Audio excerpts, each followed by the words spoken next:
thank you all for coming back. I just want to say thank you to a couple of people.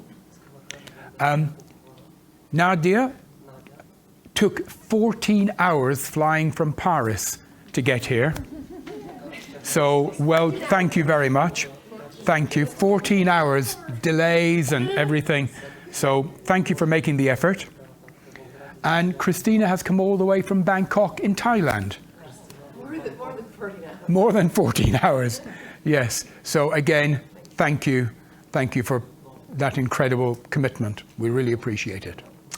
I just want to carry on the theme of, in one of your handouts shows the difference between what we would call conventional therapy and professional coaching. I'm not going to read it all through. There are dozens and dozens. But conventional therapy is about personal strengthening. Coaching is about personal evolution. Therapy, triage. Coaching, visioning. Therapy, why me? Why this? Coaching, what's next? What's now? Therapy, unconscious to conscious level. Coaching, conscious to a higher conscious, super conscious level. So you have a handout which will give you all of the details, but there's quite a bit of difference. And then the fact that we do not give direct answers sets us very much apart from trainers, business consultants, and so on.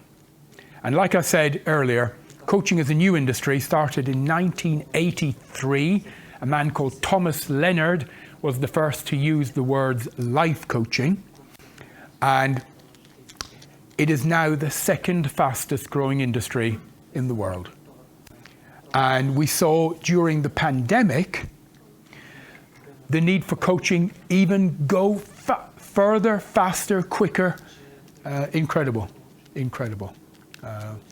And we now have large organizations that are embracing coaching. Organizations that you might have heard of: Coca-Cola, Pepsi-Cola, Google, Marriott Hotel, Intercontinental Hotels, Yahoo, Dell Computers, Hewlett-Packard Computing. I could go on and on. Chanel. All of these organizations are paying for external coaches to come in and work with their lower managers, middle managers, senior managers, and executives.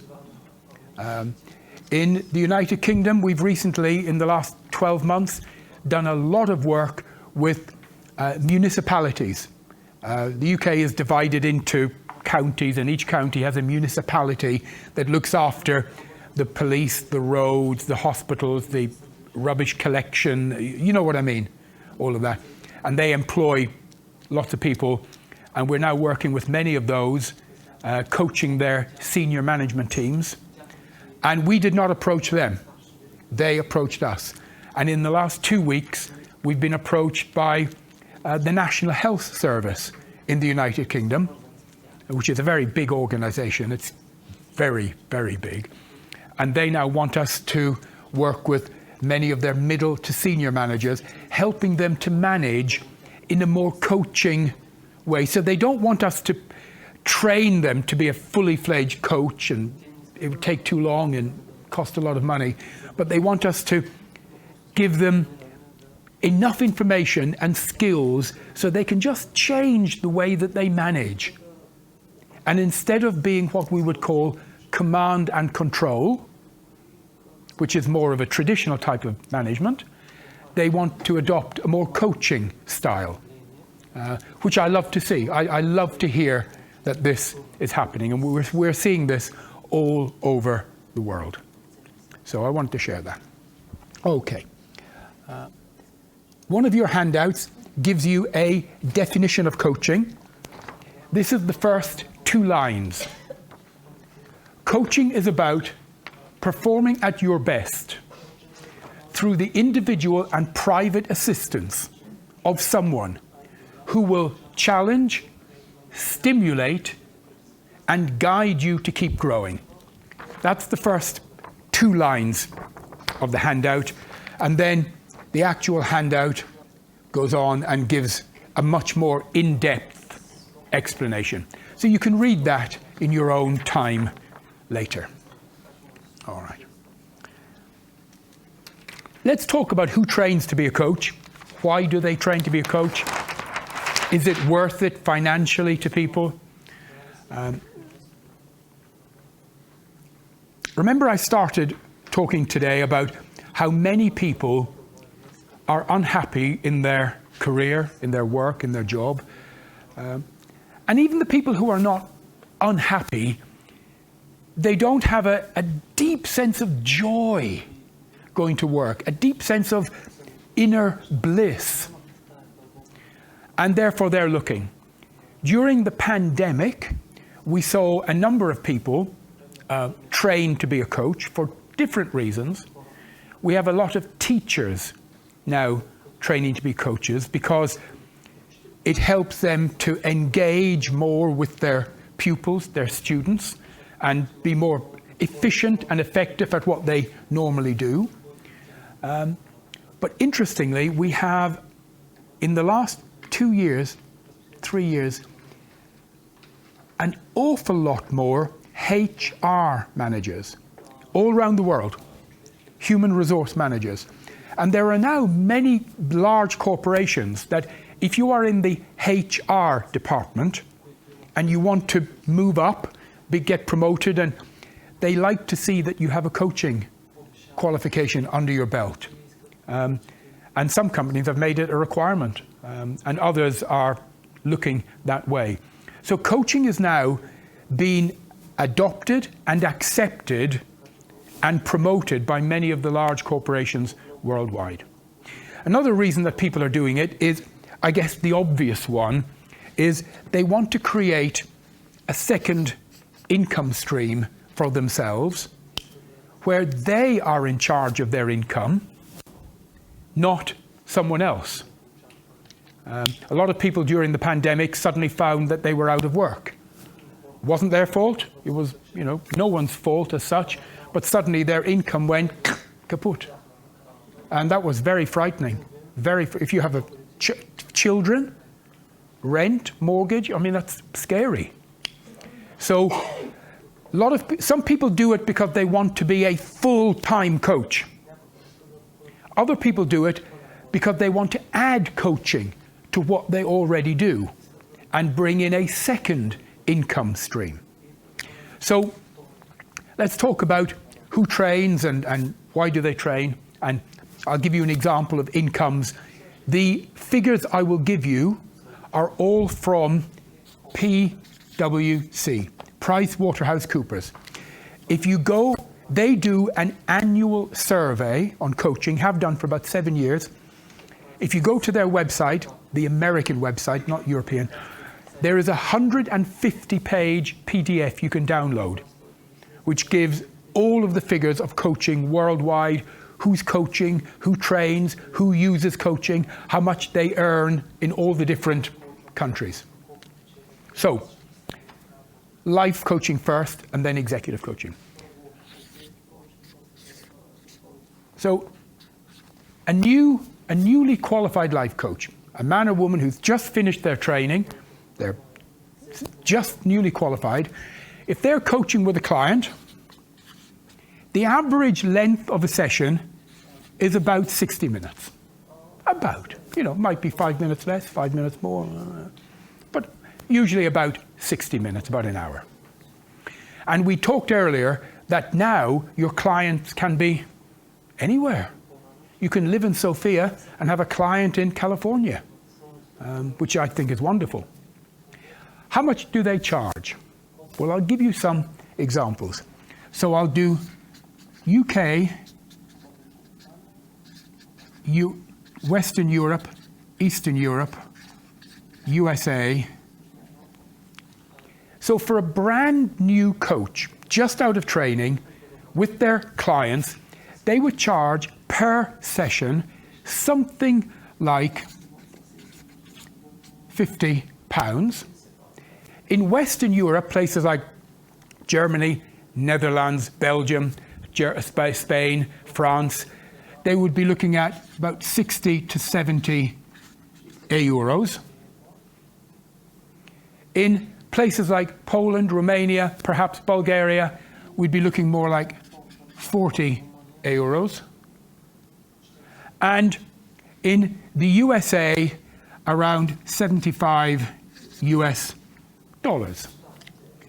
Now, this is for someone who is just out of training, finding their feet as a coach. We then see something interesting happen. After a coach has been doing it for 10 to 12 months, we see something change. They're working with clients, they see the clients are achieving, they're getting testimonials, they're getting referrals, their confidence rises, and their competence rises. And usually at either 9 months, 10 months, 12 months, almost all coaches put up their prices. And in the United Kingdom, coaches who are 1 year into their career are charging between £100 and £150 per session. So quite a rise, double or 3 times. In Europe, it's between 150 and 200 euros. Western Europe. In Eastern Europe, it's about 100 euros. And in the USA, it's over 200, sometimes 300 US dollars. Now, what does that mean? Well, that's good. It also means if you're living here in sunny Sofia and you have a client in America, what do you charge? Do you charge Bulgarian rates or American rates? Well, it's obvious. You charge American rates. Do you all get that? Yes? And if you had a client in Germany, by the way, where do the highest earning coaches at the moment live? What country is the highest earning coaches? Thailand? No? In Asia it's pretty good. Yeah, Japan is pretty good at the moment. They're charging a lot. Right now, right at this moment, yeah, Singapore is high, and Germany. Singapore, Japan, Germany. Some coaches are charging, and I'm using English pounds, so forgive me, between 900 and 1,000 per session. Per session. In Thailand as well?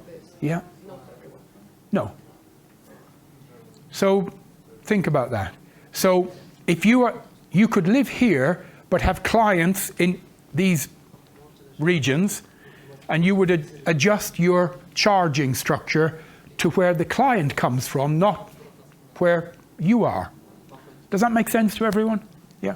Now, who trains? Who trains? Okay. So if we look at life coaching, it's about 70% ladies, 30% men, roughly.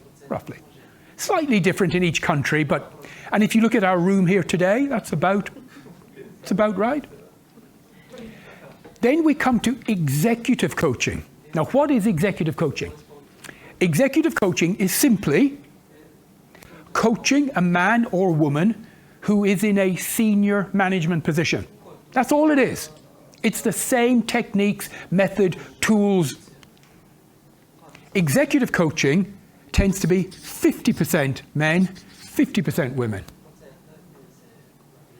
And I've been doing this for almost longer than anyone in Europe, and I have met thousands of coaches, and I tell you what, I think the women are much better than the men.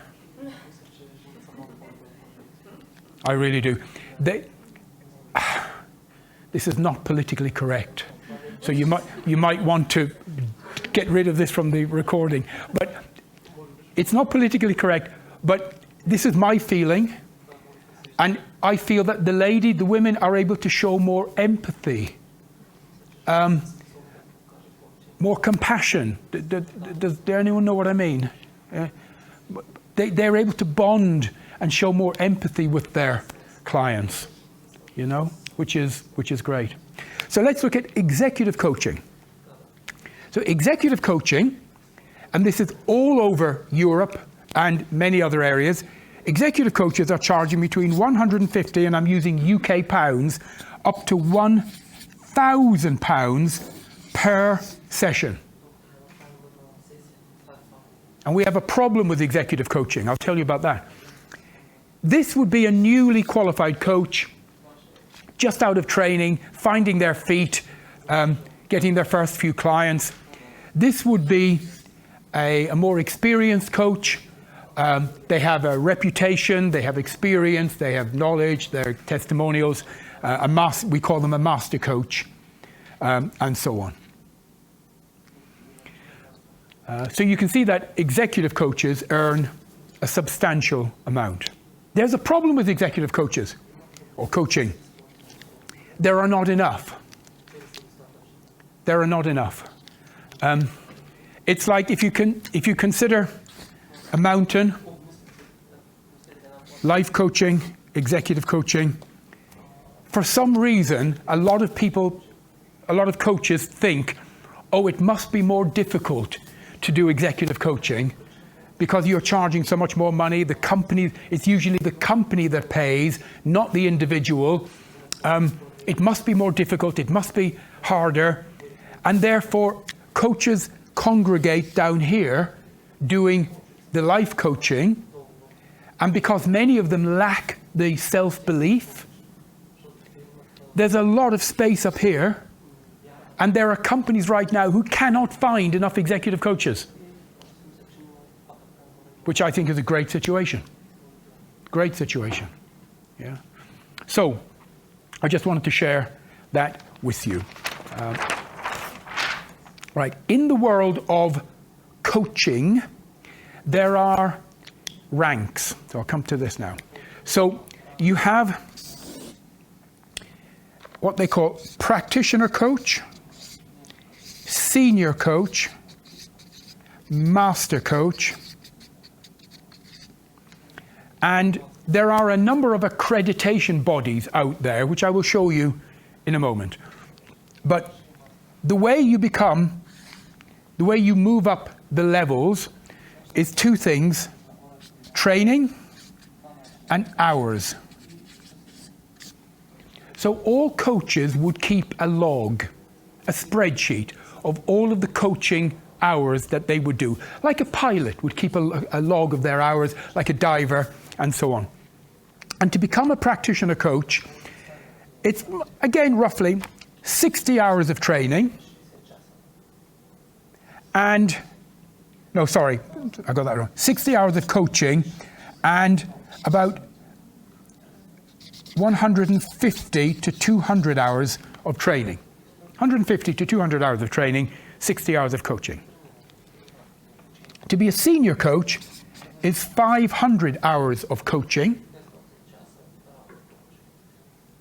and about 250 hours of training.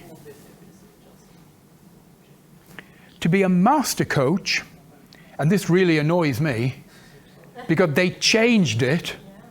They changed this a few years ago. It used to be 4,000 hours when you did it, yeah. And I worked and worked and worked for years to get 4,000 hours of coaching, to become a master coach. 3 months after I got it, they dropped the requirement to 2,000. But anyway, that is life. So it's 2,000 hours of coaching, and you don't have to do any more training, but you have to have submitted or created a significant piece of written work, like a thesis or a written work on coaching, and so on. There is another rank above that called fellow. Being a fellow coach, if you are seen to have done something significant for your industry, if you have helped your industry, then you become a fellow coach. So these are the ranks, the levels that there is in the coaching world. Okay, so let's look at the shape of the coaching world. You have coaches. How many coaches do you think there are in the world? Sorry, how many? Thousands, absolutely, thousands. But how many thousand? 35,000 on my left. Any advance on 35,000?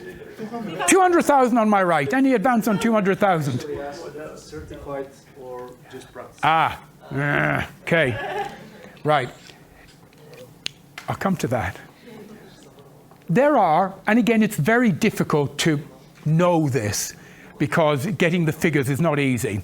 But we think something in the region of 300,000 worldwide. Now, is that a lot or is that a little? Okay. In the United Kingdom, just the United Kingdom, there are 400,000 therapists. Now, we know that because they have to be registered. There is a national register if you're a therapist. So we know. In the United States of America, there are 1.2 million registered therapists. So actually, all over the world, to have 300,000 coaches is not that many. Now, these are registered coaches, people who have done some type of coach training. If you go onto LinkedIn and you do a search, it would appear that everyone is a coach, right? But the good news is, many of the companies we work with, National Health Service and this and that, and even Coca-Cola, Pepsi-Cola, Siemens, when they work with coaches now, they ask, what is your accreditation? Can I see your diploma? And so on. And in Western Europe, they also ask for your insurance.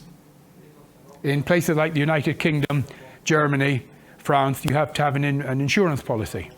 That's not required in Eastern Europe. In case you do damage, so they can sue. In case that you do damage, yeah. Like a professional accountant would have indemnity, professional business insurance, a lawyer would, a doctor would, an architect, and so on. Which I like to see because the industry is very professional. We're a professional industry. But there's about 300,000 people who have done some type of coach training. Above that, you have training companies. About 900. There's about 900 people. Noble Manhattan, we are one of those. We're in the top 3. Then you have membership bodies. There's about 50 of those worldwide. There's a very well-known American one called the ICF, International Coaching Federation. Although it's American, it's in many, many countries now. These are membership organizations. There's the AOC, Association of Coaching, EMCC, European Mentoring Coaching Council, etc. Very important to understand, they do a good job because it can be lonely as a coach, all on your own, maybe working from home. You feel part of a family. In some cities, they have get-togethers and so on. But these are all privately owned. Every one of these is privately owned, and they are all profit-making organizations. Just important to know that. That's not wrong. It's just the fact it is. None of these are authorized by any government in the world. But then above that, you have official accreditation bodies. Accreditation. There's 9. And some of them, I won't give any names, they're supposed to be independent. Some of them run their own coach training programs, so how can you be a coach training company and be an official accreditation body? Anyway, leaving that for another conversation. There are 9 official accreditation bodies. One you might have heard of called Stanford University in the USA. Heard of Stanford? One called the ILM, Institute for Leadership and Management, worldwide in about 130 countries. Been going since 1920. And another one called it's a bit of a mouthful, IAPC&M, International Authority for Professional Coaching and Mentoring. These are organizations that are recognized by education departments or governmental departments as being able to issue an official accreditation. So what is the difference? When you go to a training company, you get a qualification. So you go to university. You do 2 years or 3 years, you finish, you have a certificate as, let's just say, an architect. You have a degree as an architect. But you haven't done anything yet. You've just finished university. What you then do, every country has got the National Institute of Architects, National Institute of Accountants, National Institute of Quantity Surveyors, and so on. So you go to your institute and you say, hello, I'm an architect, I've just qualified. Can I become a member of your institute? And they say, sure. There is a process. You have to apply. And usually there is some way that they find out your ability. There's some sort of process where you have to prove your knowledge and ability, and they assess you. And then if you get in, they say, great, you are now accredited, and you can put letters after your name. Member of the Institute of Architects, member of the Institute of Accountants. And that's the same here. If you're accredited by the ILM or the IAPCNM, you can put practitioner, coach ILM, senior coach ILM, and so on after.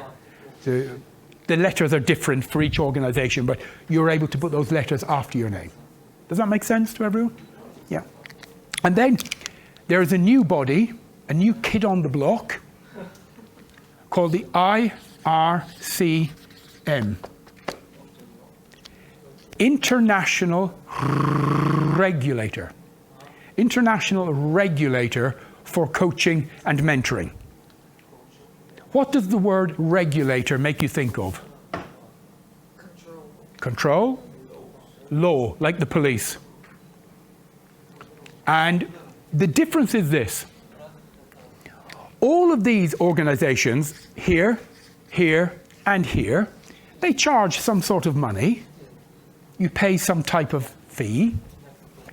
And these people have students, these people have members. So all of these organizations have a loyalty to their members. These don't. They have a loyalty to a different group of people. The customers, the people who buy coaching. Do you understand that? They are there to protect the customer. So if any, God forbid, and it hasn't happened, but if anyone did something wrong with their client, the client could go here and complain, but if they did not get a satisfactory answer, they can go to the international regulator, who is there to support the people who pay for coaching. Big difference. Big difference. So, and I'm pleased to see that. I'm actually pleased to see that. So that's the shape of our industry. So I just wanted to share that with you so you have an idea of the shape of the industry. Shape of the industry. Now we're going to break for lunch in about 10 minutes. I want to talk to you about training as a coach. I'm going to explain about one of our courses, but I need to say this up front. This is not a sales because we don't even allow you to register. On these days, you cannot register on our programs. It's not allowed. We don't want people getting enthusiastic and saying, yes, I'll be a coach. And then we want people to, if they even are thinking of it, to think about it, to do their research, to get information, to talk to family, to take their time, and so on. All right? So I'm going to explain, but you cannot register. All right. Okay. So we have about 12 completely separate courses. Our main course, we call it our flagship program. It's called the PCD. The name makes a difference. Practitioner Coach Diploma. in the world of education, all over the world, you have certificate, diploma, and a degree from a university or college. This is not as high as a degree, but it is much higher than a certificate. And this is the course that Deanna has just qualified for, and she is now qualified and has a diploma as a life coach and executive coach and team coach. It's all three in one. Life, executive, team. Okay. 97% of all coach training is certificate. So very different. This course is about, well, just over 400 hours plus of training, lectures, coaching, webinars, research, study, etc.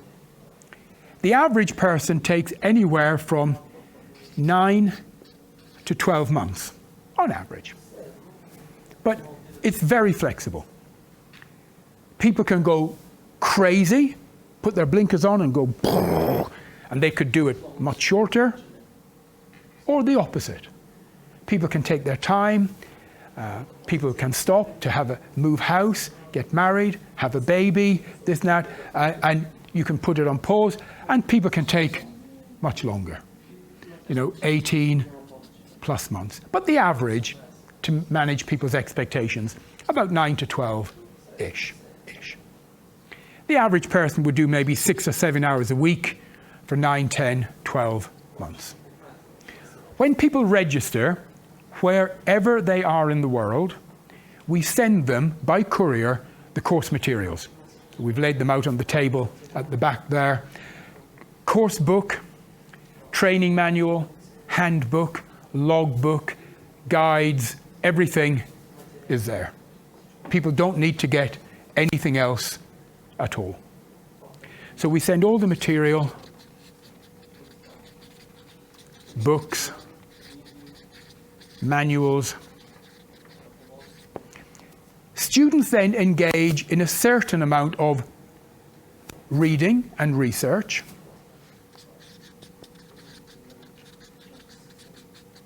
There's a certain amount of written work. In fact, 5 pieces. The average essay that students write is between 1,000 and 1,500 words on average. 1 page of A4, 1 page is 500 words. So the average essay, 2 or 3 pages. So not Dostoevsky. Okay. We then provide webinars. Every month, there are webinars on Zoom, and we provide different ones. And these are on coaching core topics: questioning skills, listening skills, values, ethics, belief, self-esteem, building rapport, dealing with adversity, goal planning, goal setting. We have about 30 different topics and subjects. And these are with a live trainer, and you can engage with them. Oh, we are doing them in multiple languages all the time. So you can engage in whatever language is best for you. If you can't make the live seminar, it doesn't matter. We have every one of them recorded. And you can log in and access the recording, and you can either stream it or download it, listen to it in your car on the way to work, and so on. And because we have been running these for 20 years, and we have recorded every single lecture, we have a library of thousands of hours of recorded lectures. And they are available to every student the minute they join. PCD, Practitioner Coaching. We then set you up with study buddies. These are groups of 4 or 5 students. We join you together You meet once a week for about 30 minutes. During that time, and you meet on Zoom or Hangouts or Teams, so you meet online. So you might be in Sofia, someone in Plovdiv, someone in Paris, someone in London, usually the same time zones or close, and different languages. And you spend half an hour together every week, and you'll spend the first 10, 15 minutes, two people will coach, and the others will give feedback, help, observation. And then you share written work, you share ideas, you talk about working exercises together, and you move through the course as a unit, as a pod. Okay. So, all of this is part of only half of the program. Then we have the face-to-face. And there's about 10 days face-to-face. There's a couple of different options. One, you come together for a 3-day, we call it residential. And people come from all over, and we're doing one tomorrow. And I believe you're on that? Yep, lovely. So some people have come from Thailand. We've got someone coming from Mexico, all over the world. So we come together. We have 3 days of advanced coach training, observation, practice, feedback. This is interesting. We do it with between 20 and 25 students, roughly, with about 8 staff. So a very high ratio. Some other coach training companies will have 30 students and 1 trainer. We have 8 staff to look after 20. So everyone gets very, very personal help and support. So we do these now we used to do them all over the world. I'll show you in a minute where we did them. And we used to do them every month in different locations, West Palm Beach in Florida, here in the Jasmine Hotel, in Romania, in Dubai. We have a very popular one in Antalya in Turkey. Everyone loved that. And we pay for the food, the accommodation, all of that is covered. You don't have to pay a penny. You just have to get there. Yeah. And even if you have a partner and you want to bring your partner, husband, wife, children, we allow that as well. So, because we're very family oriented. So we call that the residential. And then COVID came, the pandemic, and we had to stop. We couldn't get together. It was illegal. So we had to move everything online. And we used to do 3 days on Zoom. And strangely enough, and we still do, strangely enough, it worked. Now, that the pandemic is behind us, and we are all able to travel again, we are now bringing back the 3-day face-to-face, but we're also keeping the Zoom. So now we're going to give students the option. Which would you prefer, or would you like to do both? Would you like to do the Zoom and then in a few months' time come and do the face-to-face as well? So you get 2 lots, you know. So we're doing that. And then on top of the 3-day, we have 6, sometimes 7, 6 or 7 one-day masterclasses, where in a city, this is, again, we do them on Zoom, and now we're beginning to do them physically as well, so we're both up. We come together, and it's a day of practice, run by a master coach, practice in small groups with observation and immediate feedback. And so you get the 3 days together, you get the 6 days, or sometimes 7 days, so there's 9 or 10 face-to-face days as part of the program as well. So that's what we call our practitioner coach diploma. So the distance learning, you and I, we all have learning style, a learning modality. Some of us are visual, and I'm visual. I like to draw and stuff, you know, it's just me. Other people are auditory. They learn by listening. And some are kinesthetic. They learn by doing and touching and making things. We have designed the program so that it suits all learning styles. So whatever your dominant style, it will suit. Okay. There's an element of reading, research, home study, written work, live webinar. Oh, and I forgot to mention, one of the most important, you get 1-to-1 mentoring. We will give every student a private mentor, a tutor. They are all qualified senior coaches.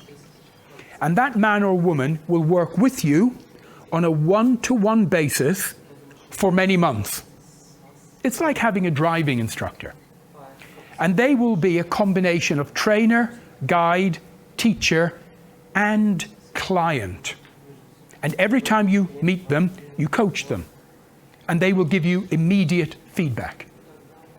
And you will coach with your mentor month after month after month after month. And then when they feel you are ready, they will put you forward for your, what we call, final assessment. And that is with a master coach.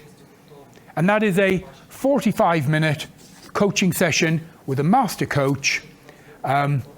So it's like having a driving instructor, and then you go and you do your driving test. Do you understand the analogy? Yeah. So there's many elements to the training.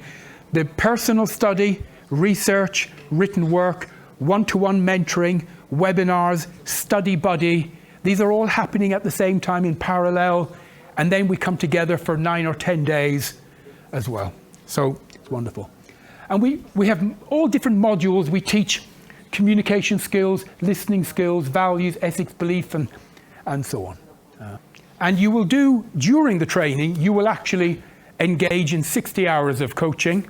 So when you finish, you will have everything you need to go to the accreditation bodies and say, here is my diploma, I want accreditation, and you will get it instantly. Because we do more than they require. And here are some of our training centres around the world. So Ancient Hall is near the town of Oxford in the United Kingdom. A hotel in Pradal in the mountains in the middle of Romania. Very beautiful. You might recognize this. Jasmine Hotel in Sofia here, looking out over the city. It's beautiful at night, sitting in the restaurant, which is looking out over the lights of Sofia. It's just gorgeous, absolutely, very romantic, you know. We have a training center in Serotsk, outside Warsaw, in Poland. We have Antalya in Turkey. And everyone loves that because they have 4 swimming pools, gymnasiums, hammams, right on the beach as well. And people can everyone gets a double room, so you can bring a partner if you want and bring children. So we're going to go for lunch. I'm going to finish by telling you the investment. Has anyone here ever looked at what coach training costs? Have you done any investigation? No? I talked about Premier League. So there's about 6 companies in the Premier Division worldwide. One is called CTI, one is called Ericsson, one is called Noble Manhattan, that's us. One is called the Fielding Institute. That's Canadian, that's American, but they're all worldwide now. It's not, this is United Kingdom, that's us. This is how much these companies charge, and all of their programs are 225 hours in length. Ours are 400 hours. CTI, 13,000 US dollars. Ericsson, 12,500 US dollars. Fielding Institute, 15,000 US dollars.